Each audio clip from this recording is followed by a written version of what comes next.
고린도 교회 분쟁이라는 제목으로 말씀 강설하겠습니다.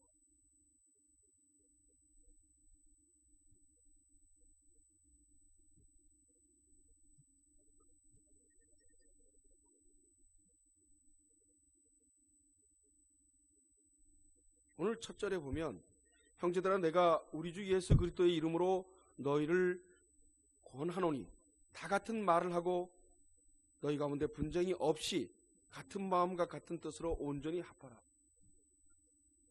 바울이 인사를 하고 난 다음에 오늘 10절에서 말하는 것은 그들이 분쟁을 하고 있다고 얘기를 하고 있는 겁니다.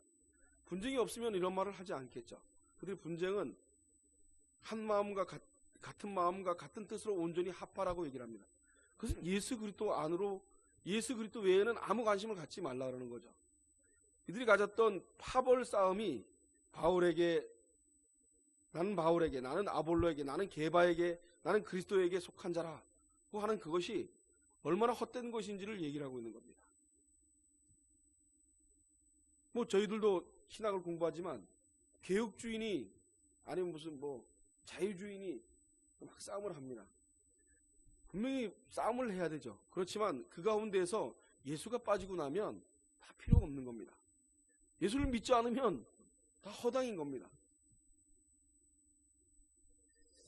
여기서 바울이 굉장히 똑똑한 사람입니다. 그런데 바울에게 단점이 있다면 좀 잘생기지 못하고 좀 말하는 게 어눌하다 그랬습니다. 어눌하다고. 그런데 여기 보면은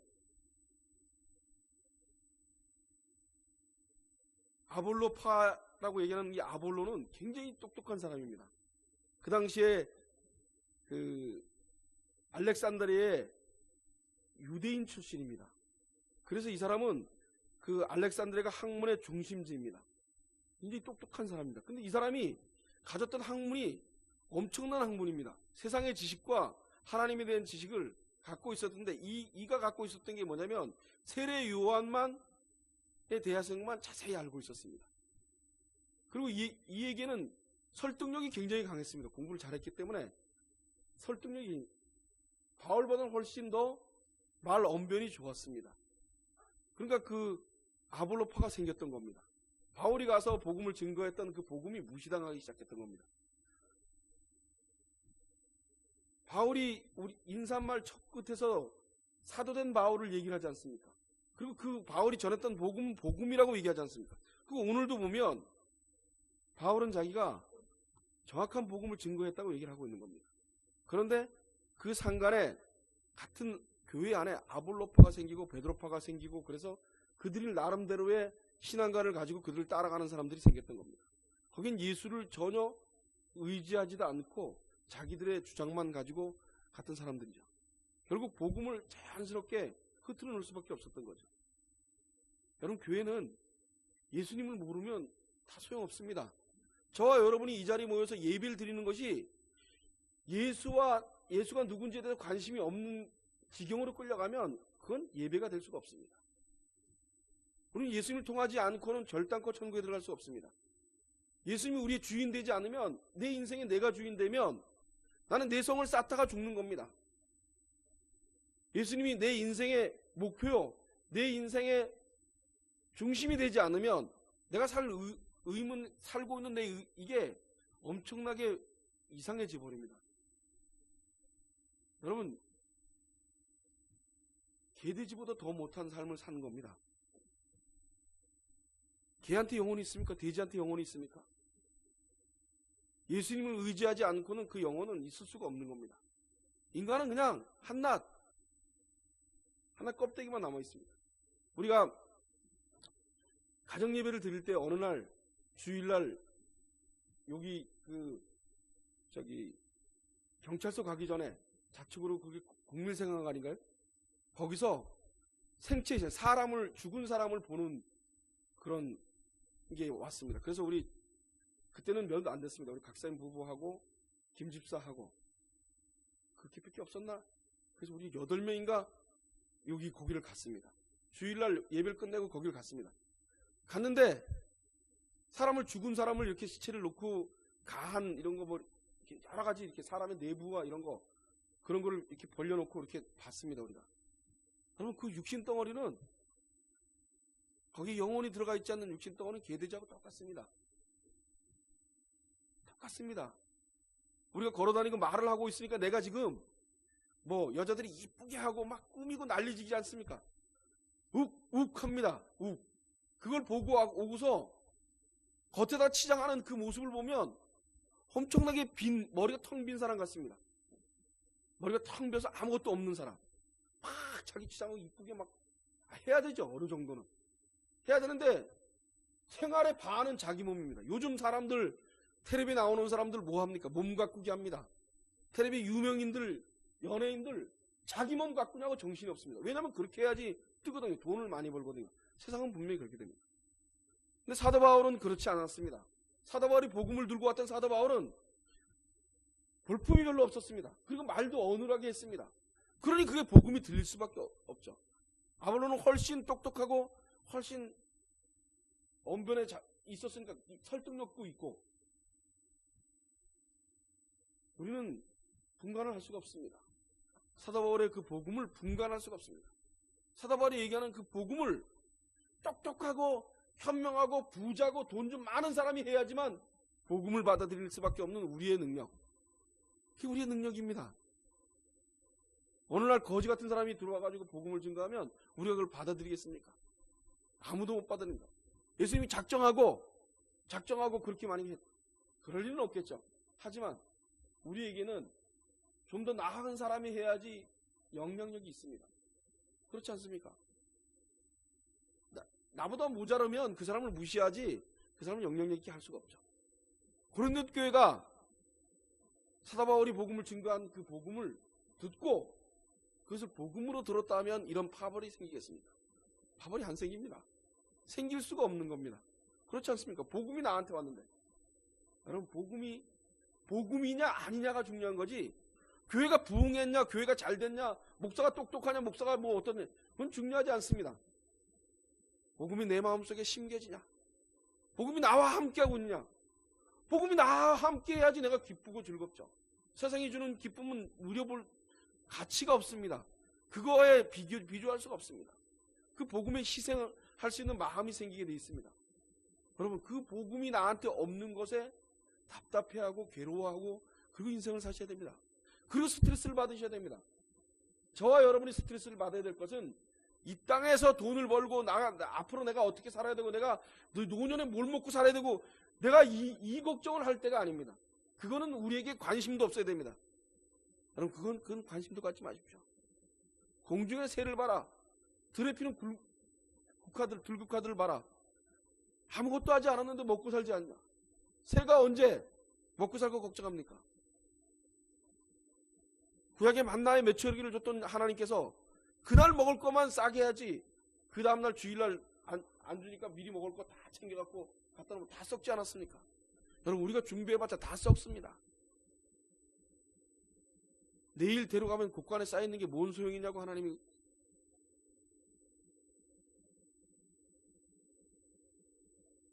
그들은 아볼로파는 워낙 똑똑하고 그래서 그 그리스도를 증거할 때 아주 유력할 정도로 유력하게 유대인들을 이해시키는데 아주 그런 건 있었습니다. 유대인들을 이해시키는 데서는 아주 설득력이 있었습니다. 그런데 그가 사도 바울이 전했던 그 증거하고는 벗어나가 있던 거죠. 베드로파들은 베드로 외에는 수제자가 없다. 그래서 유대인 중에 사도 중에 사다가 베드로다. 그래서 똘똘이 뭉쳤습니다. 그리고 그리스도파는 이들이 하는 짓거리를 보니까 너무 꼴불견이야. 그래서 자기들이 이는 오직 예수 외에는 없다. 그리스도밖에 없다. 라고 얘기를 하는데 그들도 속에서도 또 엉뚱한 걸 또 찾고 있었던 겁니다. 바울이 이들을 봤을 때 답답하죠. 그러고 싸울 계제가 아니라는 겁니다. 파벌을 나눌 것이 아니라 예수님이 누군지에 대해서 관심을 갖고 예수님이 그분이 무엇을 어떻게 우리에게 얘기하고 있는지에 대해서 관심을 갖는 일이 교회 안에 복음 외에는 아무 관심이 없어야 되는데 복음 바깥에 있는 것이 점점 들어오기 시작합니다.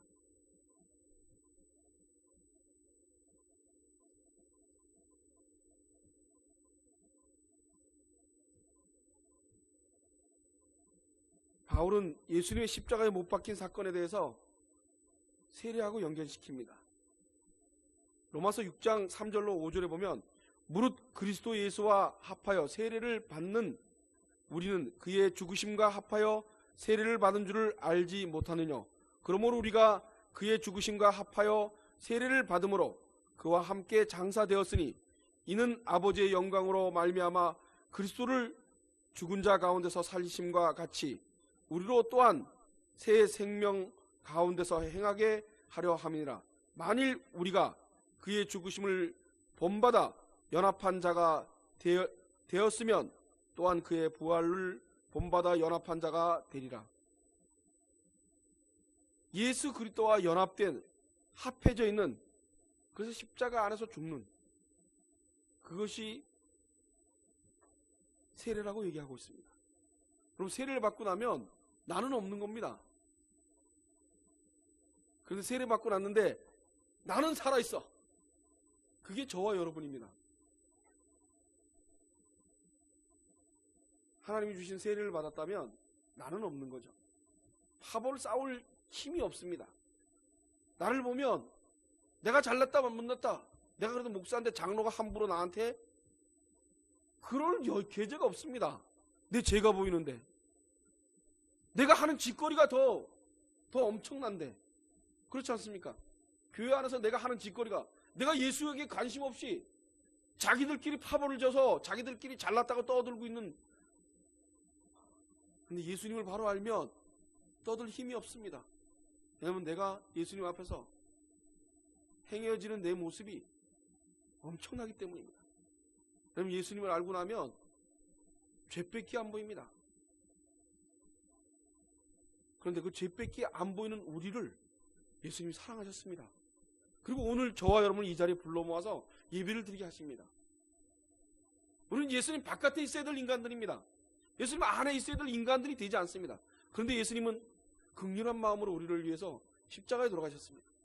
그 예수님이 십자가에 돌아가신 그 사건이 어떤 의미인지에 관심을 전혀 갖지 않는 우리들을 강제로 관심 갖게 하십니다. 강제로. 이건 강제로입니다. 그래서 그분의 십자가가 조금씩 우리에게 새롭게 의미가 부여돼서 우리 마음속에 그분의 십자가 외에는 아무 관심이 없게 만드십니다. 그럴 때마다 저와 여러분 기쁨과 괴로움과 슬픔이 한 번에 몰려올 겁니다. 나는 예수님에게 전혀 한 것이 없는데, 그런데 어찌하여 이런 일이, 이건 로또 맞은 것보다 더 신날 겁니다. 그런데 그렇지 않습니다. 우리는 로또 맞은 게 신나지 예수님 만난 게 신나지 않습니다. 예수님은 오늘도 우리를 만나고 계십니다. 예수님 지금 저와 여러분과 함께 있습니다. 그런데 우리는 그분이 계신 것을 인정하지도 않으며 그분이 나와 함께하고 있는 것을 들여다보려고 들지도 않고 의식도 하지 않으려고 합니다. 그러니까 파벌을 생기는 겁니다. 그럼 예수님이 나와 함께하고 계시다면 우리는 파벌 나눌 힘이 없습니다.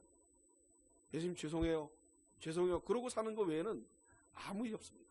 예수님 정말 죄송해요. 일주일 살아도 예수님 죄송해요. 그렇다 해서 우리가 의인된 모습이겠습니까? 죄송하다 그래서 우리가 뭔가 나은 인간이 됐겠습니까?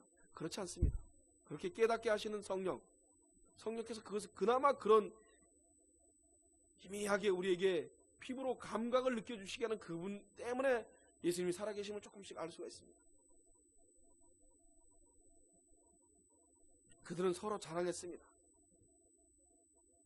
그래서 열심히 자기들의 파가 옳다고 서로 들이붙어 싸웠습니다. 그의 심각성을 알고,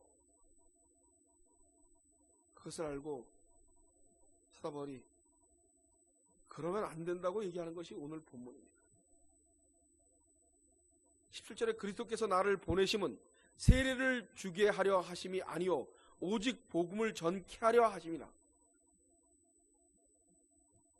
결국 세례의 문제를 가지고, 세례요한이 준 세례를 가지고 누가 세례를 받았냐 안 받았냐 그걸 가지고 싸워왔던 겁니다. 세례를 안 받은 사람은 아무것도 못하게 하는 겁니다. 그러니까 사도 바울이 그리스도께서 나를 보내심은 세례를 주게 하심이 아니라, 세례를 받고 안 받고 얘기를 하는 것이 아니라고 얘기하십니다. 오직 복음을 전케 하려, 예수님의 십자가의 보혈의 피를 전케 하는 것 외에는 아무 관심이 없었습니다. 그런데 그것이 어눌하게 전해졌을 뿐이죠. 그런데 그 어눌하게 전해지는 것은 그리스도가 하셨다는 것을 보여주기 위한, 인간인 사도 바울이 한 것이 아니라 그리스도가.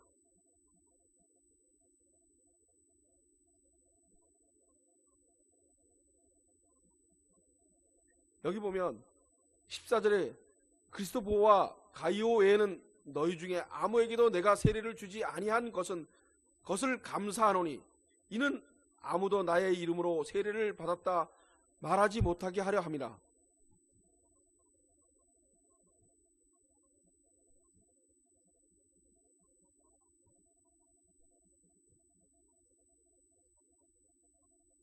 그들은 그리스도의 십자가가 헛되게 얘기하고 있습니다.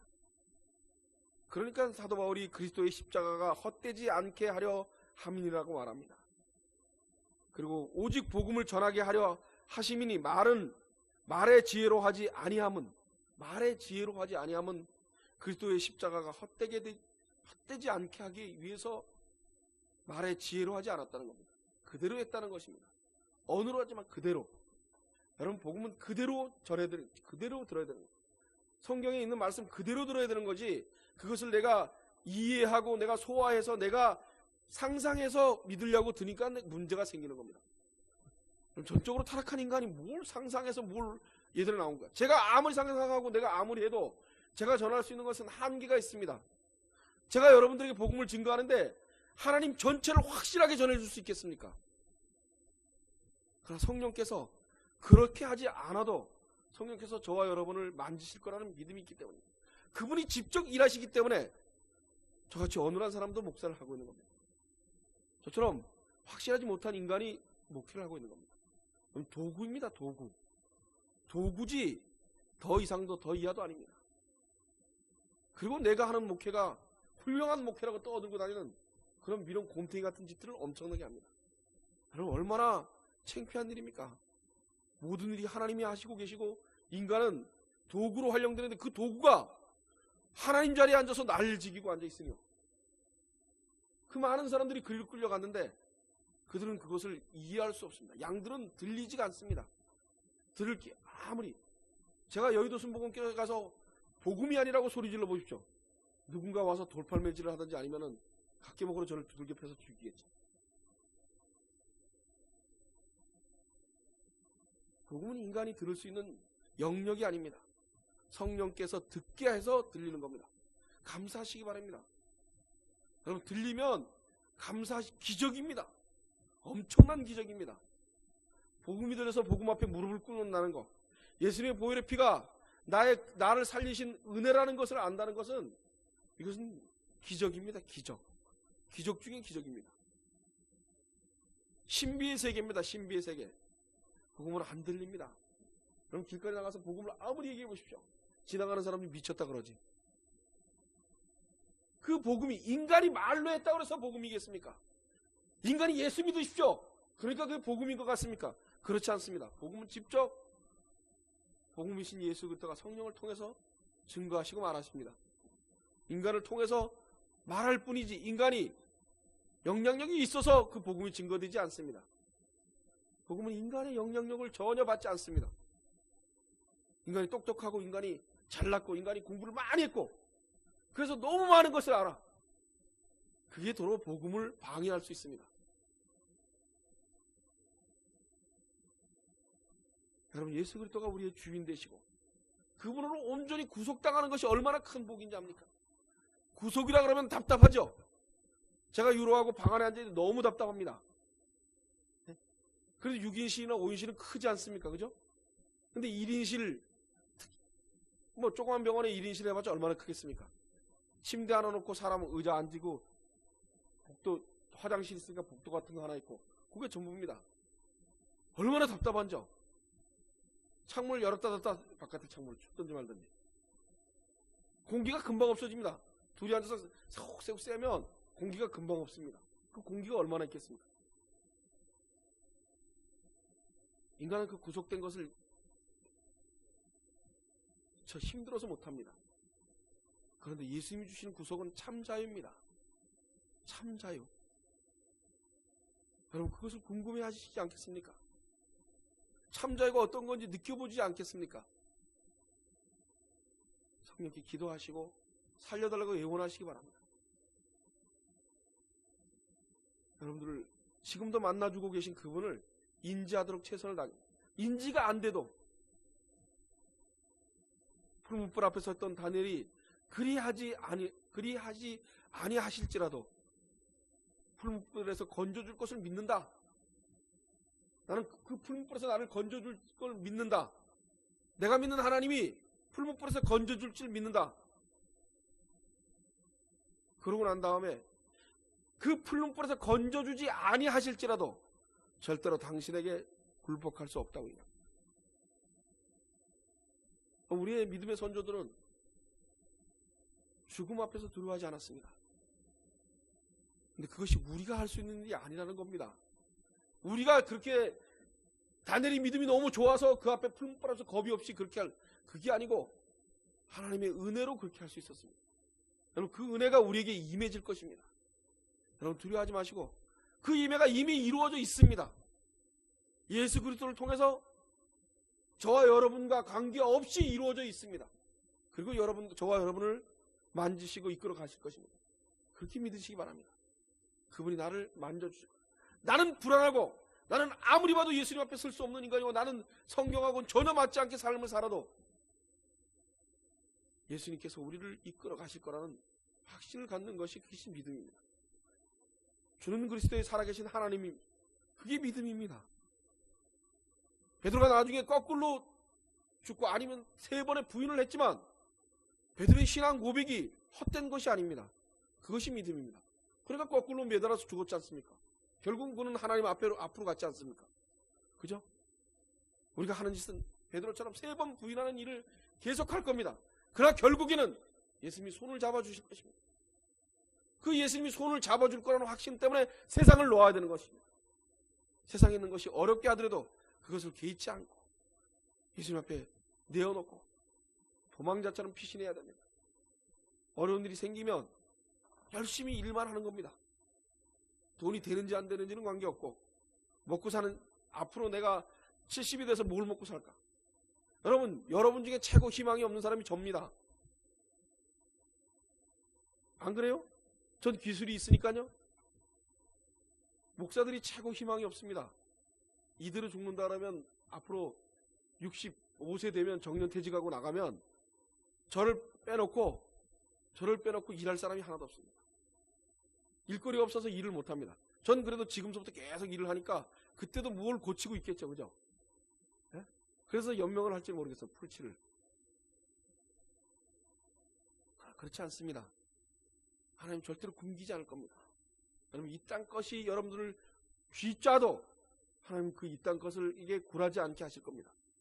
저는 우리 예한교회 성도들이 몇 안 되지만 어떤 일이 있더라도 예수님과 바꾸지 않을 거라고 그렇게 되어지기를 소원합니다. 어떤 일이 이루어지더라도. 여러분 자식을 다 잃고 남편도 잃고 아내도 잃고 다 잃어도 예수님을 부인하지 않았던 믿음의 선조들을 기억하시며 예수님 앞으로 가는 그날을 생각하며 이 땅을 살아가시기 바랍니다. 여러분 오늘 고린도 교회는 열심히 싸움을 합니다. 세를 줬냐, 세를 받았냐, 안 받았냐 그런 거 갖고 따집니다. 그리고 그리스도파는 베드로파는 율법에 대해서 아주 엄청나게 따집니다. 뭐가 잘못됐다, 저가 잘못됐다. 교회는 그런 곳이 아닙니다. 교회는 오로지 예수님입니다. 예수님이 주인 되는 것. 예수 외에는 아무것도 내세울 게 없는 것. 그래서 예수님 안으로 들어가서 예수님의 사랑을 전하는 곳입니다. 그 사랑은 아가페적인 사랑입니다. 손해를 보는 사랑, 이득이 전혀 없는 사랑입니다. 그게 부모의 사랑입니다. 여러분, 제가 유로가 병원에 누워있는데 수술을 받고 실제 타서 오는 유로의 모습을 보며 내 가슴이 확 메어지면서 내 눈에서 눈물이 푹 쏟아지더라고요. 아들이 저렇게 아파서 마취했으니까 풀리지도 않았는데 얼굴이 퉁퉁 부어서 오는 것 같아요. 그 손에는 시뻘건 옥두정 끼고 그게 전부 묻혀져 있고 그 모습은 옷에 피가 떨어져 있고 그렇게 미웠던 유로가 속만 세게 맨날 와서, 근데 그런 것이 있는 것이 아니라 유로를 보는 순간 너무 안 됐고 너무 가슴 아프고 내가 대신 수술 받아줄 수 있었으면 하는 게 내 마음이더라고요. 예수님은 우리보다 더 할 거라. 그래서 십자가에 돌아가셨습니다. 부모의 마음보다 더 큰 마음을 가지신 그분. 근데 우리는 그분을 인지하려고 들지 않습니다. 일주일 동안 살면서 그분을 생각조차 안 하려고 합니다. 그 일주일 살고 하고 싶은 대로 다 하고 살고 난 다음에 주일날 한날 이 자리에 오지 않습니까?